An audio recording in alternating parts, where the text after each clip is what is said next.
The Assembly will hear an address by His Excellency Donald Trump, President of the United States of America. I request protocol to escort His Excellency.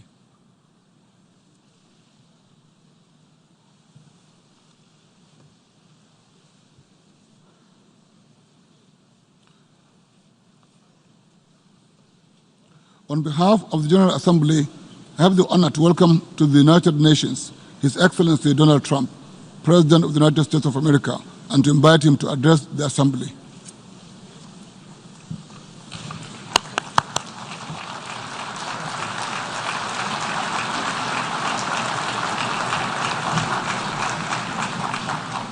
Thank you very much.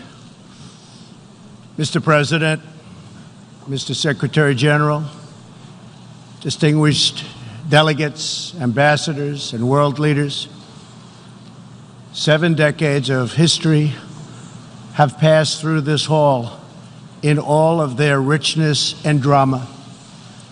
Where I stand, the world has heard from presidents and premiers at the height of the Cold War. We have seen the foundation of nations. We have seen the ringleaders of revolution. We have beheld saints who inspired us with hope, rebels who stirred us with passion, and heroes who emboldened us with courage, all here to share plans, proposals, visions, and ideas on the world's biggest stage. Like those who met us before, our time is one of great contests, high stakes, and clear choices. The essential divide that runs all around the world and throughout history is once again thrown into stark relief. It is the divide between those whose thirst for control deludes them into thinking they are destined to rule over others, and those people and nations who want only to rule themselves. I have the immense privilege of addressing you today as the elected leader of a nation that prizes liberty, independence, and self-government above all. The United States, after having spent over $2.5 trillion since my election to completely rebuild our great military, is also by far the world's most powerful nation. Hopefully, it will never have to use this power. Americans know that in a world where others seek conquest and domination, our nation must be strong in wealth, in might, and in spirit. That is why the United States vigorously defends the traditions and customs that have made us who we are. Like my beloved country, each nation represented in this hall has a cherished history, culture, and heritage that is worth defending and celebrating, and which gives us our singular potential and strength. The free world must embrace its national foundations. It must not attempt to erase them or replace them. Looking around and all over this large, magnificent planet, the truth is plain to see. If you want freedom, take pride in your country. If you want democracy, hold on to your sovereignty. And if you want peace, love your nation. Wise leaders always put the good of their own people and their own country first. The future does not belong to globalists. The future belongs to patriots. The future belongs to sovereign and independent nations who protect their citizens, respect their neighbors, and honor the differences that make each country special and unique. It is why we in the United States have embarked on an exciting program of national renewal. In everything we do, we are focused on empowering the dreams and aspirations of our citizens. Thanks to our pro-growth economic policies, our domestic unemployment rate reached its lowest level in over half a century. Fueled by massive tax cuts and regulations cuts, jobs are being produced at a historic rate. 6 million Americans have been added to the employment rolls in under 3 years. Last month, African American, Hispanic American, and Asian American unemployment reached their lowest rates ever recorded. We are marshaling our nation's vast energy abundance, and the United States is now the #1 producer of oil and natural gas anywhere in the world.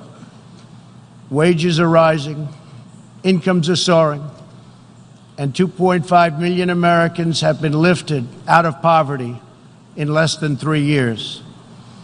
As we rebuild the unrivaled might of the American military, we are also revitalizing our alliances by making it very clear that all of our partners are expected to pay their fair share of the tremendous defense burden which the United States has borne in the past.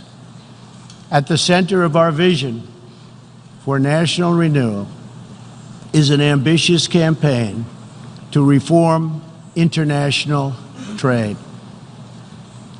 For decades, the international trading system has been easily exploited by nations acting in very bad faith. As jobs were outsourced, a small handful grew wealthy at the expense of the middle class. In America, the result was 4.2 million lost manufacturing jobs and $15 trillion in trade deficits over the last quarter century. The United States is now taking that decisive action to end this grave economic injustice. Our goal is simple. We want balanced trade that is both fair and reciprocal. We have worked closely with our partners in Mexico and Canada to replace NAFTA with the brand new and hopefully bipartisan U.S.-Mexico-Canada agreement. Tomorrow, I will join Prime Minister Abe of Japan to continue our progress in finalizing a terrific new trade deal. As the United Kingdom makes preparations to exit the European Union, I have made clear that we stand ready to complete an exceptional new trade agreement with the UK that will bring tremendous benefits to both of our countries. We are working closely with Prime Minister Boris Johnson on a magnificent new trade deal. The most important difference in America's new approach on trade concerns our relationship with China. In 2001, China was admitted to the World Trade Organization. Our leaders then argued that this decision would compel China to liberalize its economy and strengthen protections to provide things that were unacceptable to us, and for private property, and for the rule of law. 2 decades later, this theory has been tested and proven completely wrong. Not only has China declined to adopt promised reforms, it has embraced an economic model dependent on massive market barriers, heavy state subsidies, currency manipulation, product dumping, forced technology transfers, and the theft of intellectual property, and also trade secrets on a grand scale. As just one example, I recently met the CEO of a terrific American company, Micron Technology, at the White House. Micron produces memory chips used in countless electronics. To advance the Chinese government's 5-year economic plan, a company owned by the Chinese state allegedly stole Micron's designs, valued at up to $8.7 billion. Soon, the Chinese company obtains patents for nearly an identical product, and Micron was banned from selling its own goods in China. But we are seeking justice.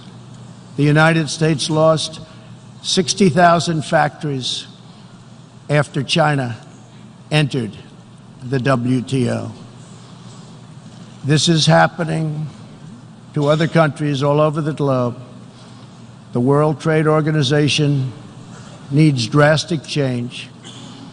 The second largest economy in the world should not be permitted to declare itself a developing country in order to game the system at others' expense. For years, these abuses were tolerated, ignored, or even encouraged. Globalism exerted a religious pull over past leaders, causing them to ignore their own national interests. But as far as America is concerned, those days are over. To confront these unfair practices, I placed massive tariffs on more than $500 billion worth of Chinese-made goods. Already, as a result of these tariffs, supply chains are relocating back to America and to other nations, and billions of dollars are being paid to our Treasury. The American people are absolutely committed to restoring balance to our relationship with China. Hopefully, we can reach an agreement that will be beneficial for both countries. But as I have made very clear, I will not accept a bad deal for the American people. As we endeavor to stabilize our relationship, we're also carefully monitoring the situation in Hong Kong. The world fully expects that the Chinese government will honor its binding treaty made with the British and registered with the United Nations, in which China commits to protect Hong Kong's freedom, legal system, and democratic ways of life. How China chooses to handle the situation will say a great deal about its role in the world in the future. We are all counting on President Xi as a great leader. The United States does not seek conflict with any other nation. We desire peace, cooperation, and mutual gain with all. But I will never fail to defend America's interests. One of the greatest security threats facing peace-loving nations today is the repressive regime in Iran. The regime's record of death and destruction is well known to us all.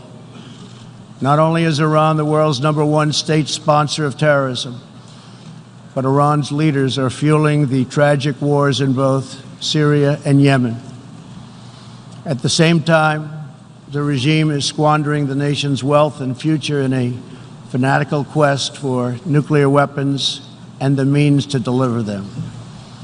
We must never allow this to happen.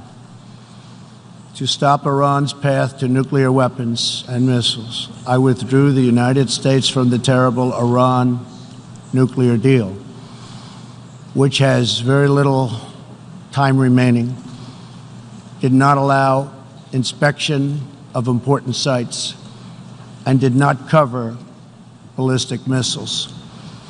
Following our withdrawal, we have implemented severe economic sanctions on the country.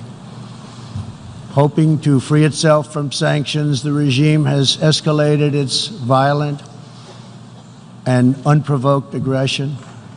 In response to Iran's recent attack on Saudi Arabian oil facilities, we just imposed the highest level of sanctions on Iran's central bank and sovereign wealth fund.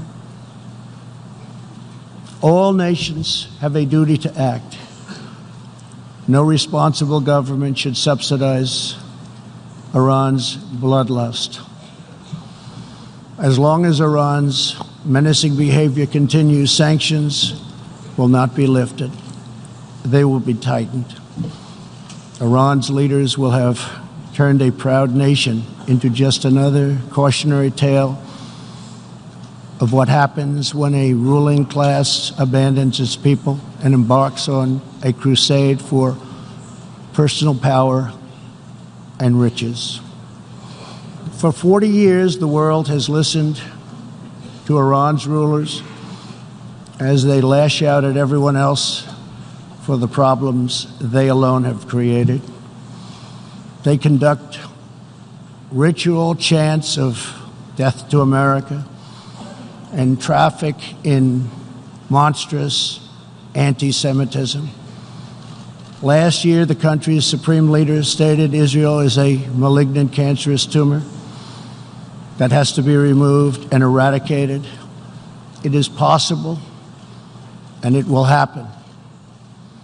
America will never tolerate such anti-Semitic hate.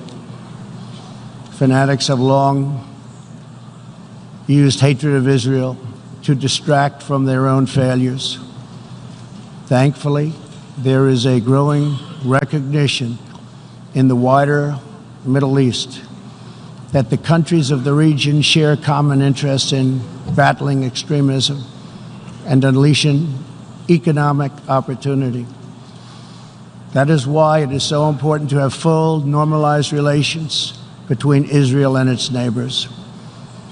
Only a relationship built on common interests, mutual respect, and religious tolerance can forge a better future. Iran's citizens deserve a government that cares about reducing poverty, ending corruption, and increasing jobs, not stealing their money to fund and massacre abroad and at home.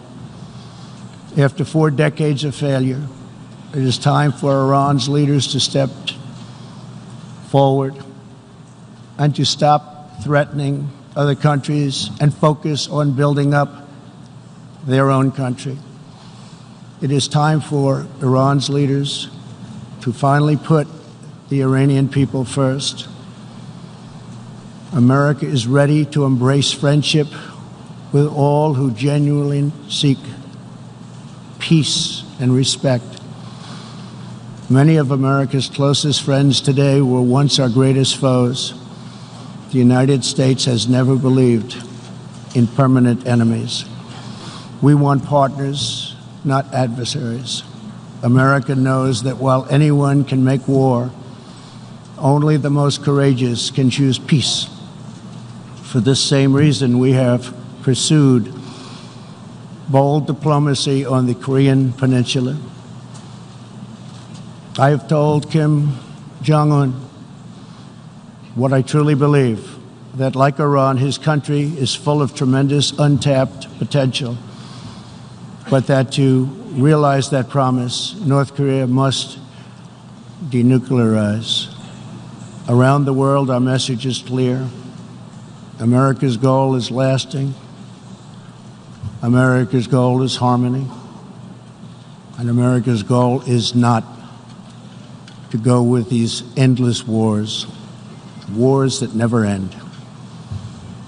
With that goal in mind, my administration is also pursuing the hope of a brighter future in Afghanistan. Unfortunately, the Taliban has chosen to continue their savage attacks. We will continue to work with our coalition of Afghan partners to stamp out terrorism, and we will never stop working to make peace a reality. Here in the Western Hemisphere, we are joining with our partners to ensure stability and opportunity all across the region. In that mission, one of our most critical challenges is illegal immigration, which undermines prosperity, rips apart societies, and empowers ruthless criminal cartels. Mass illegal migration is unfair, unsafe, and unsustainable for everyone involved. The sending countries and the depleted countries, and they become depleted very fast, but their youth is not taken care of, and human capital goes to waste. The receiving countries are overburdened with more migrants than they can responsibly accept, and the migrants themselves are exploited, assaulted, and abused by vicious coyotes. Nearly 1/3 of women who make the journey north to our border are sexually assaulted along the way. Yet here in the United States and around the world, there is a growing cottage industry of radical activists and non-governmental organizations that promote human smuggling. These groups encourage illegal migration and demand the erasure of national borders. Today I have a message for those open border activists who cloak themselves in the rhetoric of social justice. Your policies are not just. Your policies are cruel and evil. You are empowering criminal organizations that prey on innocent men, women, and children. You put your own false sense of virtue before the lives, well-being, and countless innocent people. When you undermine border security, you are undermining human rights and human dignity. Many of the countries here today are coping with the challenges of uncontrolled migration. Each of you has the absolute right to protect your borders. And so, of course, does our country. Today, we must resolve to work together to end human smuggling, end human trafficking, and put these criminal networks out of business for good. To our country, I can tell you sincerely, we are working closely with our friends in the region, including Mexico, Canada, Guatemala, Honduras, El Salvador, and Panama, to uphold the integrity of borders and ensure safety and prosperity for our people. I would like to thank President Lopez Obrador of Mexico for the great cooperation we are receiving and for right now putting 27,000 troops on our southern border. Mexico is showing us great respect, and I respect them in return. The U.S., we have taken very unprecedented action to stop the flow of illegal immigration. To anyone conducting crossings of our border illegally, please hear these words. Do not pay the smugglers. Do not pay the coyotes. Do not put yourself in danger. Do not put your children in danger, because if you make it here, you will not be allowed in. You will be promptly returned home. You will not be released into our country. As long as I am President of the United States, we will enforce our laws and protect our borders. For all of the countries of the Western Hemisphere, our goal is to help people invest in the bright futures of their own nation. Our region is full of such incredible promise, dreams waiting to be built, and national destinies for all. And they are waiting also to be pursued.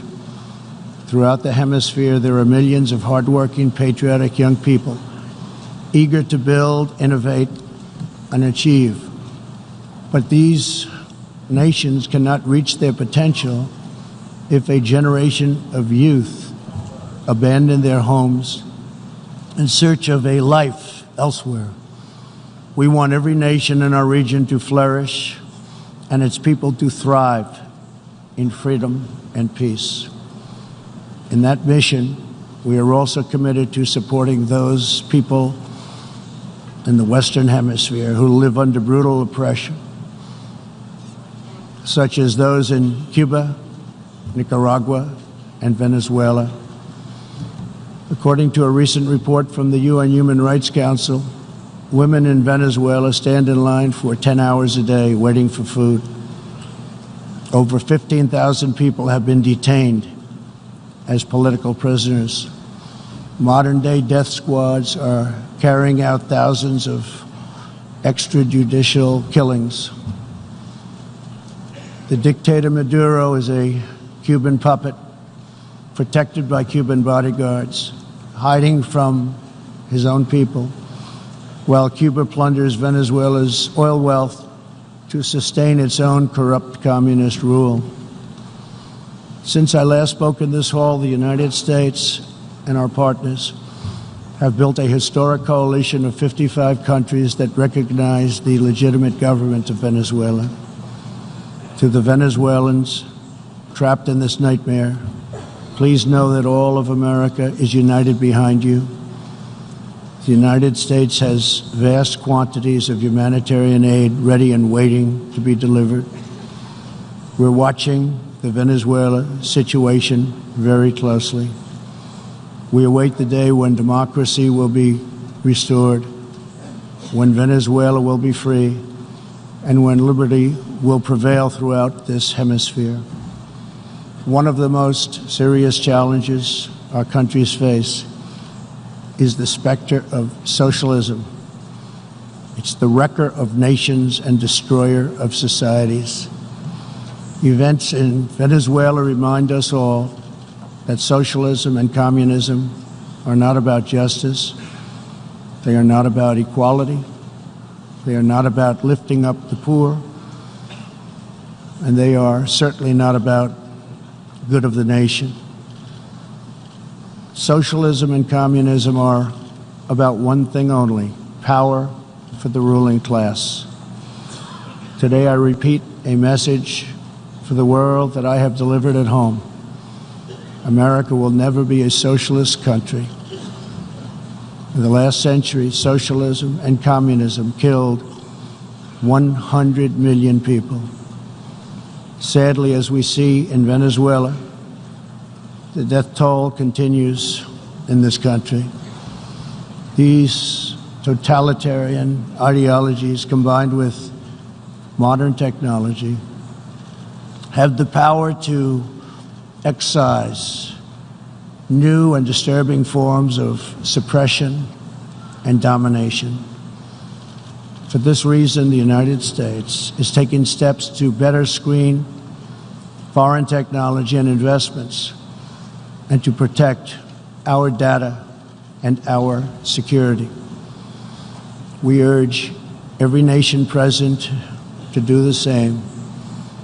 Freedom and democracy must be constantly guarded and protected, both abroad and from within. We must always be skeptical of those who want conformity and control. Even in free nations, we see alarming signs and new challenges to liberty. A small number of social media platforms are acquiring immense power over what we can see and over what we are allowed to say. A permanent political class is openly disdainful, dismissive, and defiant of the will of the people. A faceless bureaucracy operates in secret and weakens democratic rule. Media and academic institutions push flat-out assaults on our histories, traditions, and values. In the United States, my administration has made clear to social media companies that we will uphold the right of free speech. A free society cannot allow social media giants to silence the voices of the people, and a free people must never, ever be enlisted in the cause of silencing, coercing, canceling, or blacklisting their own neighbors. As we defend American values, we affirm the right of all people to live in dignity. For this reason, my administration is working with other nations to stop criminalizing of homosexuality, and we stand in solidarity with LGBTQ people who live in countries that punish, jail, or execute individuals based upon sexual orientation. We are also championing the role of women in our societies. Nations that empower women are much wealthier, safer, and much more politically stable. It is therefore vital not only to a nation's prosperity, but also is vital to its national security to pursue women's economic development. Guided by these principles, my administration launched the Women's Global Development and Prosperity Initiatives. The WGDP is the first ever government-wide approach to women's economic empowerment, working to ensure that women all over the planet have the legal right to own and inherit property, work in the same industries as men, travel freely, and access credit and institutions. Yesterday, I was also pleased to host leaders for a discussion about an ironclad American commitment protecting religious leaders and also protecting religious freedom. This fundamental right is under growing threat around the world. Hard to believe, but 80% of the world's population lives in countries where religious liberty is in significant danger or even completely outlawed. Americans will never fire or tire in our effort to defend and promote freedom of worship and religion. We want and support religious liberty for all. Americans will also never tire of defending innocent life. We are aware that many United Nations projects have attempted to assert a global right to taxpayer-funded abortion on demand, right up until the moment of delivery. Global bureaucrats have absolutely no business attacking the sovereignty of nations that wish to protect innocent life. Like many nations here today, we in America believe that every child, born and unborn, is a sacred gift from God. There is no circumstance under which the United States will allow international entries to trample on the rights of our citizens, including the right to self-defense. That is why this year I announced that we will never ratify the UN Arms Trade Treaty, which would threaten the liberties of law-abiding American citizens. The United States will always uphold our constitutional right to keep and bear arms. We will always uphold our Second Amendment. The core rights and values America defends today were inscribed in America's founding documents. Our nation's founders understood that there will always be those who believe they are entitled to wield power and control over others. Tyranny advances under many names and many theories, but it always comes down to the desire for domination. It protects not the interests of many, but the privilege of few. Our founders gave us a system designed to restrain this dangerous impulse. They chose to entrust American power to those most invested in the fate of our nation, a proud and fiercely independent people. The true good of a nation can only be pursued by those who love it, by citizens who are rooted in its history, who are nourished by its culture, committed to its values, attached to its people, and who know that its future is theirs to build or theirs to lose. Patriots see a nation and its destiny in ways no one else can. Liberty is only preserved, sovereignty is only secured, democracy is only sustained, greatness is only realized by the will and devotion of patriots. In their spirit is found the strength to resist oppression, the inspiration to forge legacy, the goodwill to seek friendship, and the bravery to reach for peace. Love of our nations makes the world better for all nations. So to all the leaders here today, join us in the most fulfilling mission a person could have, the most profound contribution anyone can make. Lift up your nations, cherish your culture, honor your histories, treasure your citizens, make your country strong and prosperous and righteous, honor the dignity of your people, and nothing will be outside of your reach. When our nations are greater, the future will be brighter, our people will be happier, and our partnerships will be stronger. With God's help, together we will cast off the enemies of liberty and overcome the oppressors of dignity. We will set new standards of living and reach new heights of human achievement. We will rediscover old truths, unravel old mysteries, and make thrilling new breakthroughs. And we will find more beautiful friendship and more harmony among nations than ever before. My fellow leaders, the path to peace and progress and freedom and justice and a better world for all humanity begins at home. Thank you. God bless you. God bless the nations of the world. And God bless America. Thank you very much.